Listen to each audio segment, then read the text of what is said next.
Welcome to Rebecca Sounds Reveille. Are you ready for today's show? Well, I hope you are, because I have been just so excited about our guest today. He is a former ER paramedic who is known across the country in all kinds of emergency rooms, helping people, just hundreds of patients overcome different challenges and get the right treatment. And he is now a very prolific actor who is known, you probably already know him, but he is known for his roles as Eddie Thomas, who is a homicidal killer in the horror film Retribution Room. Let me get that, roll it off the tongue, Retribution Room. And he is also known for his role as Carl, who is a lonely drifter. I kind of like that. I get a kick out of that in the film Tybee. And he is also known for his role as a Detective Peter Angel in the film Psalm. Lots of really cool things that we're going to be able to talk about just on those three alone, but that's not all. He was really inspired to become an actor when he was studying at the Beverly Hills Actors Workshop. He has also studied at the very prestigious ACT Workshop. And I've got to tell you, we're going to have him back on the show to discuss his upcoming films that will be adding to his repertoire, FireFighter2 and Ladybugs. And we've got a mysterious, well, we're not going to unveil it, but there's some hints that we're going to be dropping for you today. You're going to love it. A little tidbit for you. He is an avid horseback rider, and he is a lover of exploring new and exciting restaurants. So if you're a foodie, you're already making a connection just in that alone. Welcome to the show, Richard During. Thank you.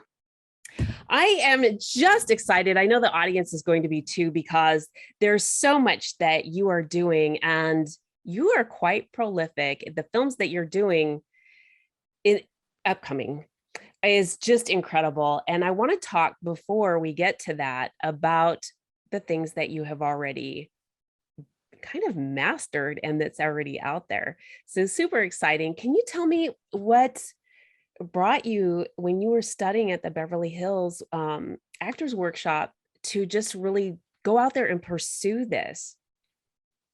Well, I just, it's in my blood. I mean, I loved it, ever since I was a kid. I used to play in the backyard and everything and pretend all kinds of characters. And I decided to get into the Beverly Hills Actors Workshop when I was a lot younger. And I went there for 3 years, and I just fell in love with acting. I mean, that's all I do. I mean, I live it, I breathe it, I sleep it. Yes, you have quite a passion for it, and you're really good. I mean, just really good at what you do. And was there inspiration from your mom by any chance? Yeah, my mom was a model for Studio 7 back in the 60s and the 70s. And I love it. She kind of inspired me, and she gives me a lot of support.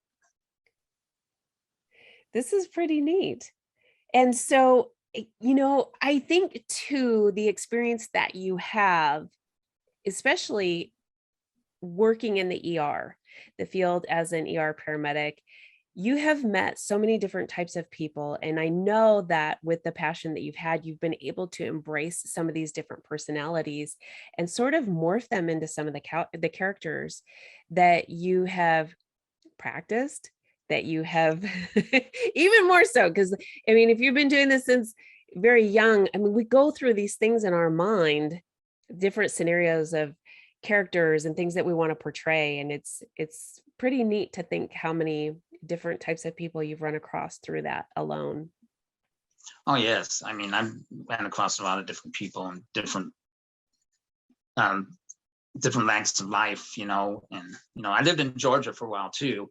And I acted out there in some films, and and then I worked in the hospital there too, East Georgia Regional, and during that time I would do acting when I can get the chance, because I only worked like 3 hours. It was a great Mm-hmm. because I worked 3 12-hour shifts, and I was off 4 days a week, and I can go act. Yeah, that's But now nice.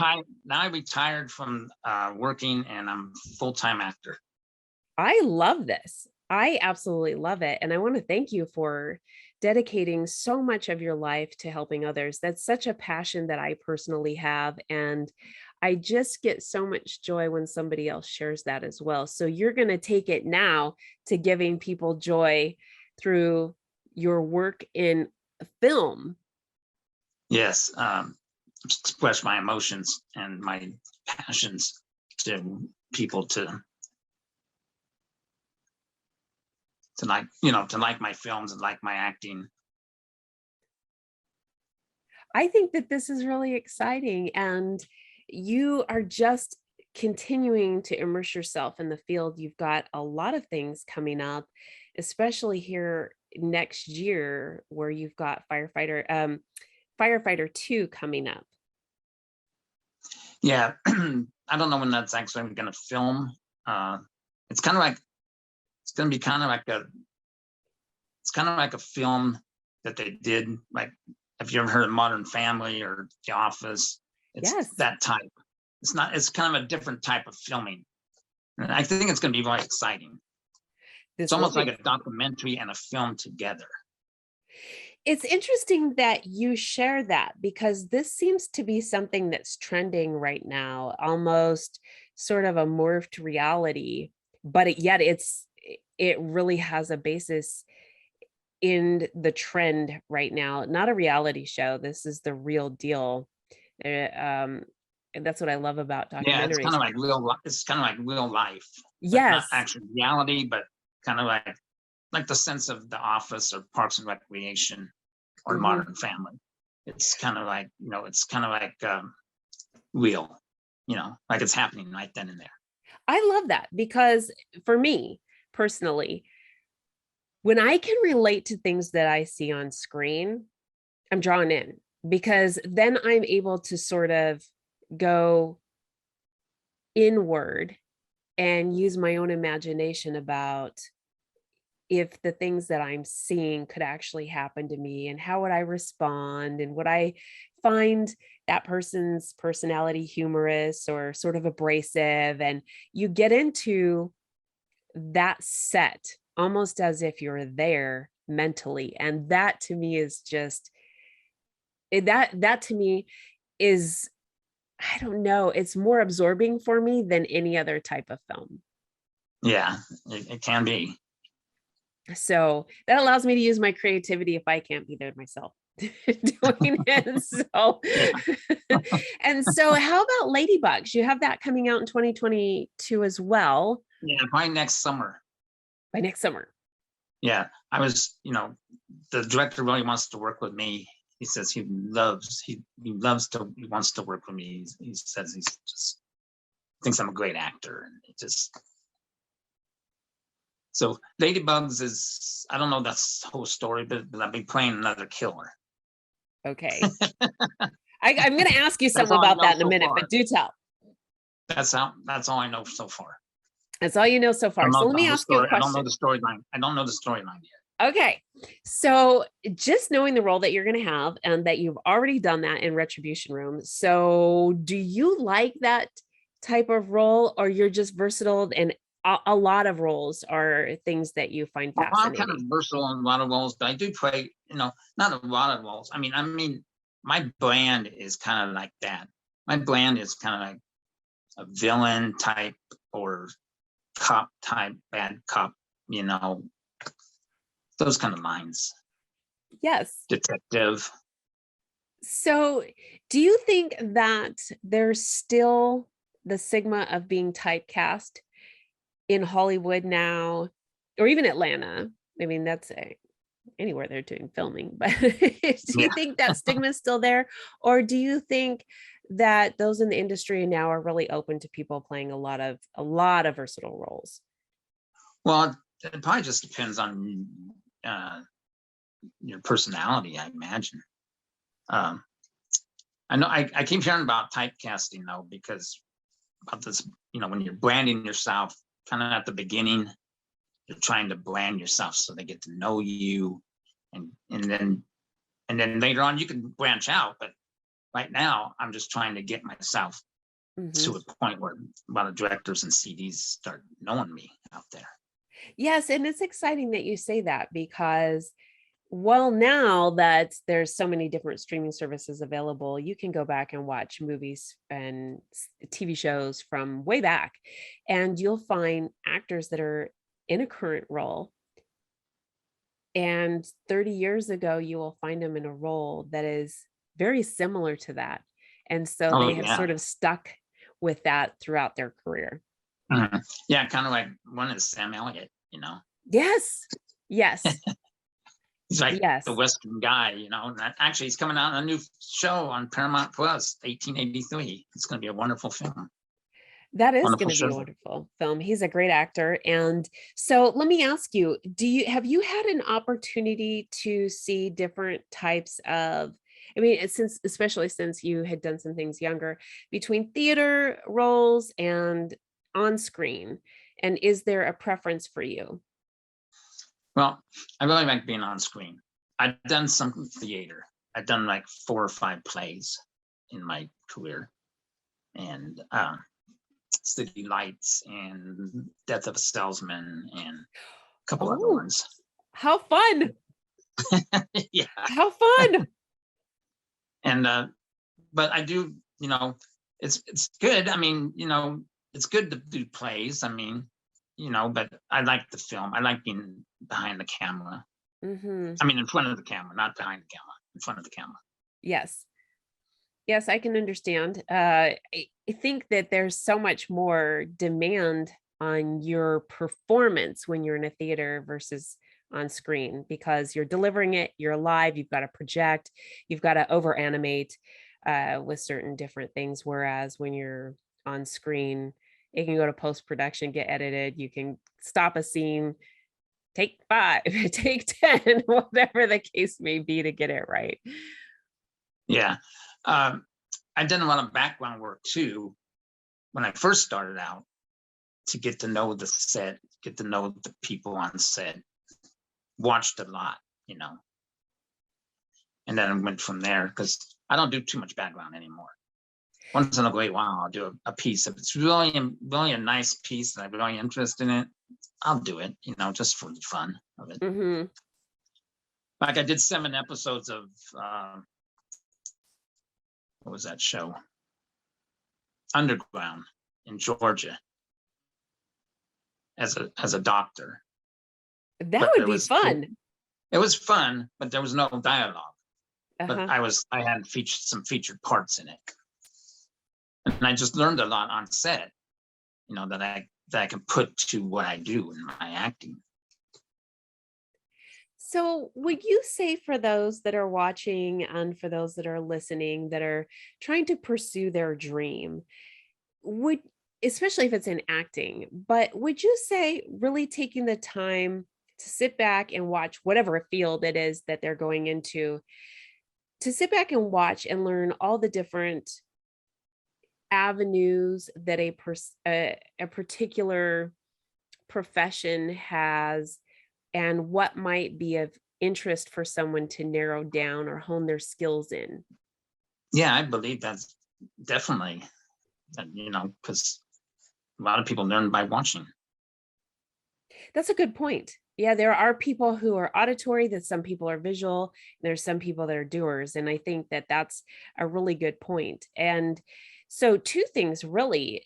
If someone were going into acting, they could absolutely go in as a background and see the set, learn all of the dynamics on how that goes. I mean, just being even on one show as a background, you learn so much. And the second thing is, if they were going into, say, emergency services, someone could go in as a ride along and sit back and kind of watch what's going on, then sort of Yeah, it's just assessing. observing. Yeah, Mm-hmm. observing, assessing. That's all it is. I don't put background on my resume because it's not an actual dialogue role. So I do Okay. not do that.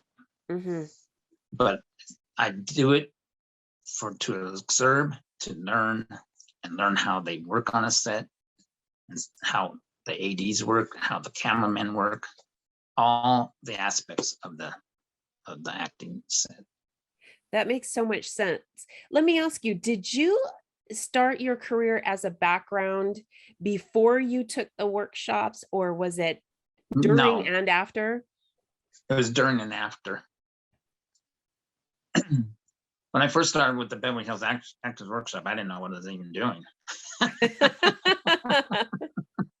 What's happening to me? That's Yeah. been quite a few years ago. And back then, usually your acting coach was kind of a mean guy, you know. He'd kind of lay it into you all the time, you know. Chop chop.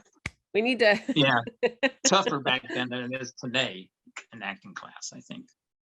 I think you're right on that. There is a lot of dynamics that were a lot more rigid compared to where they're at now. I mean, is submitting your reels and just getting online is so much easier to make connections than ever before. Yeah, from before, because when I first started, I was back when I did headshots that were black and white, you know, not color. Yes, yes.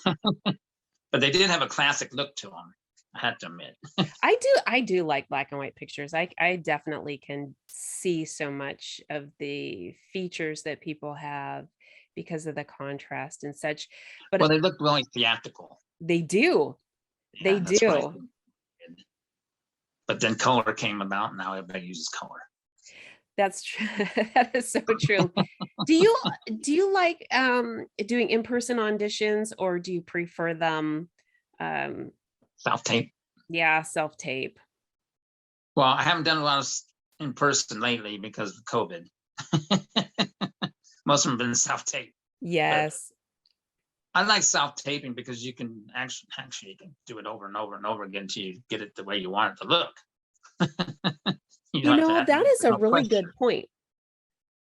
That is a really good point, as opposed to when you go in and you have several people that you're auditioning in front of, you get that one chance and that's kind of it. Yeah, that's your one chance, you know. You don't want, and you don't want to really start over. You want to just, you know, if you flub up, you just got to keep going. That's true. You know, just keep going with the lines. I think something else to share with the audience is that, and that can be in any arena, if you make a mistake, just hold your head up high and keep going on. When you stop and focus on sort of the error, people tend to sort of stay in that mind frame. But if you keep going on, they go with you. You don't want to say, "Can I start over?" That's like the worst thing to say, I think. Yeah, little tricks. Just go with the flow. Go with the flow. Yeah, go with the flow. I love it. I absolutely love it. So let me ask you, do you have some other things that you have in the works right now? Well, I got, like I said, I got those 4 films. I got another talk show tomorrow night. I love it. I got, at the first year, I'm going to have new headshots done. I was wearing a beard for a while.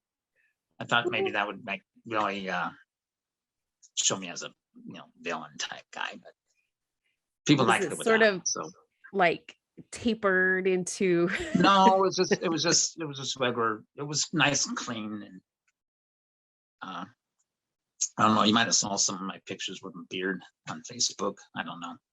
I do pay attention to all of that, but for those that are watching and listening, they've got to get on board with what you've got going on, because you are really trying to make sure that all of the different looks are out there, because you can do so much. You're such a versatile actor, and the things that you're doing, going from being a villain in a horror film to a lonely drifter,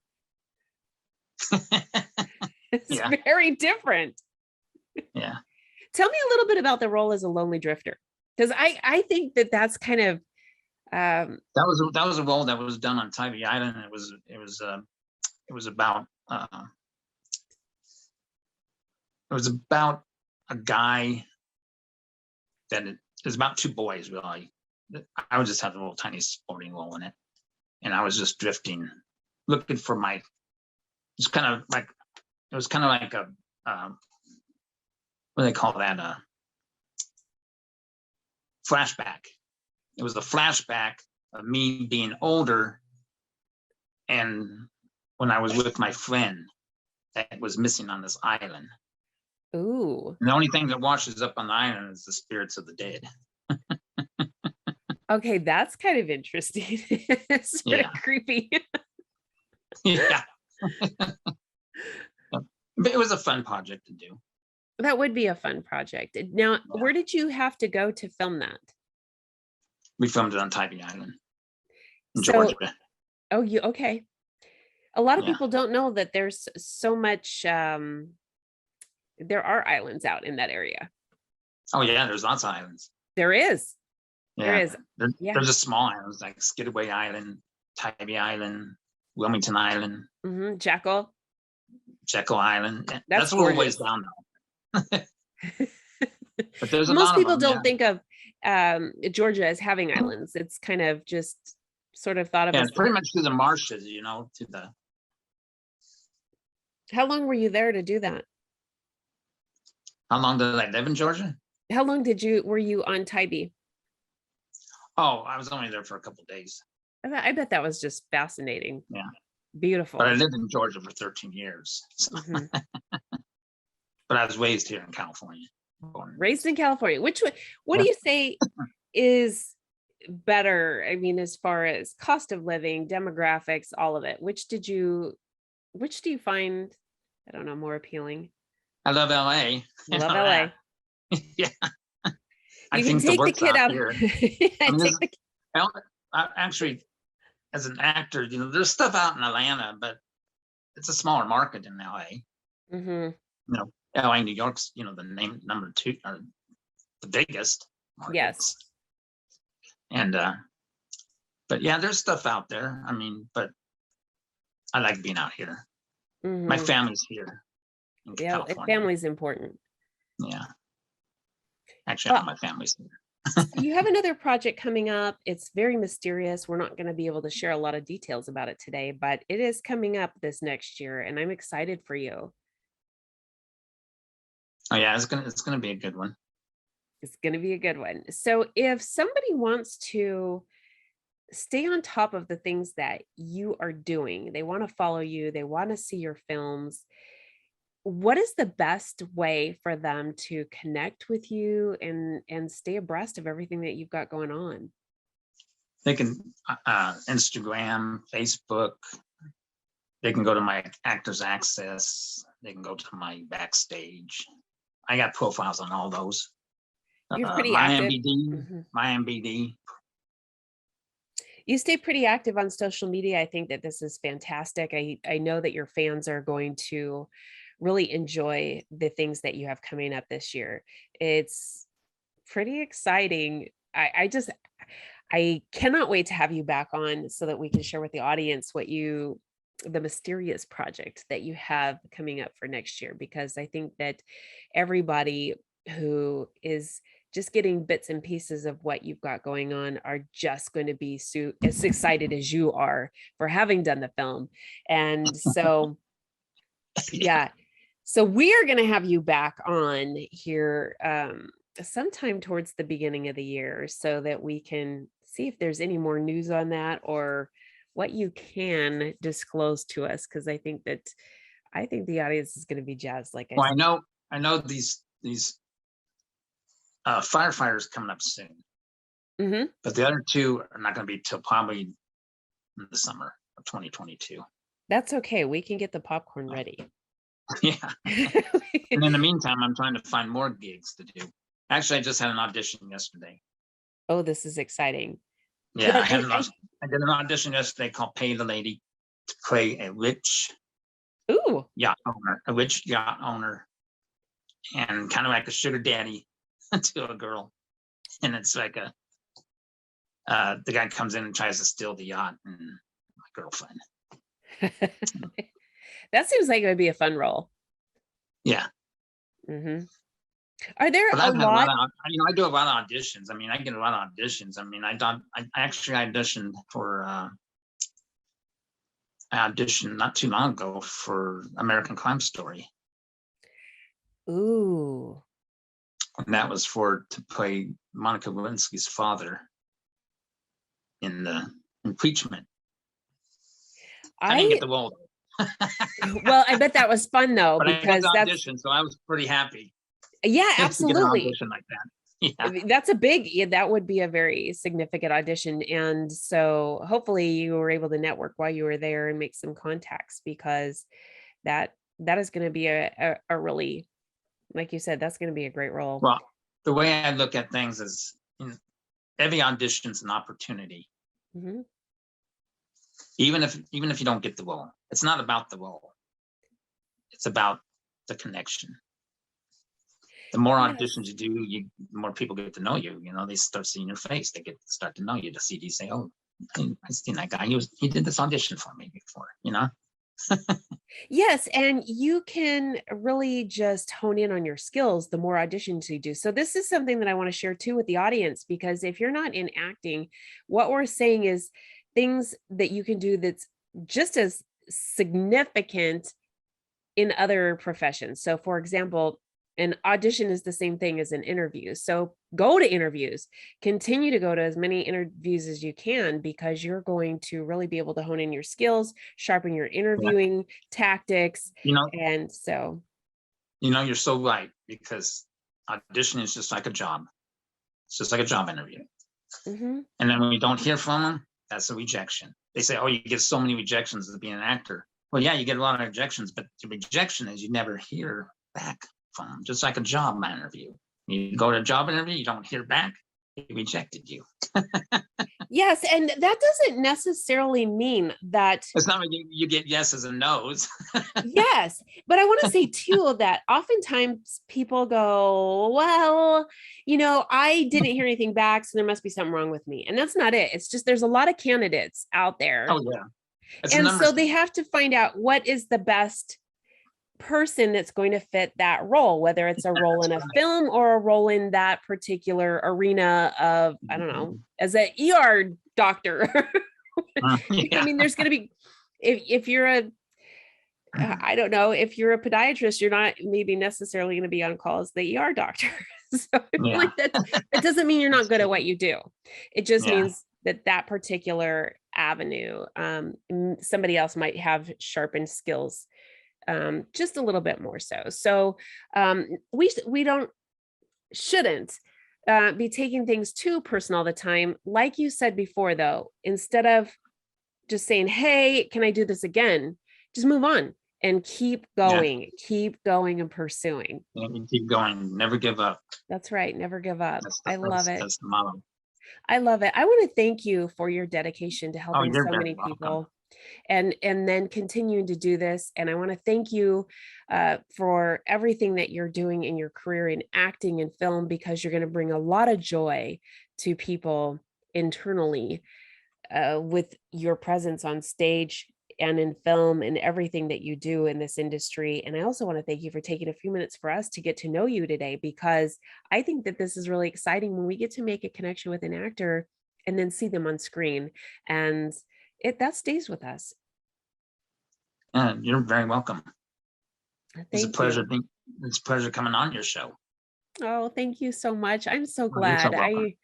I am just so glad to get to know you, and I know that the audience is too. And so again, they can connect with you, Richard, on your Facebook, on your Instagram, IMDb, Actors Access, Backstage. And so And casting networks. yes, yes, absolutely. And if you happen to know of any roles, definitely send them out to us. So thank you so much for being with us today. Oh, you're welcome. Thank you. Thank you for Yes, having yes, me. yes. I love it. You're coming back in a couple months, because we got to Oh, find great. more about your mysterious, yes, this mysterious film. So everybody get ready for it. I want to thank all of you for tuning into another episode of Rebecca Sounds Reveille, where we are absolutely delighted to have you connect with people that you may know that you didn't have a chance to get that little insight with, or those who now you do know, and you can go on and connect and be able to follow them in their journey and listen to the things that they have shared with you that are going to impact your life and make a difference. Because really, that's what this show is all about. I ask that you share this with all of your friends, your family, your loved ones, everybody you know on social media, and everybody that you don't. Thanks for tuning in. Thank you.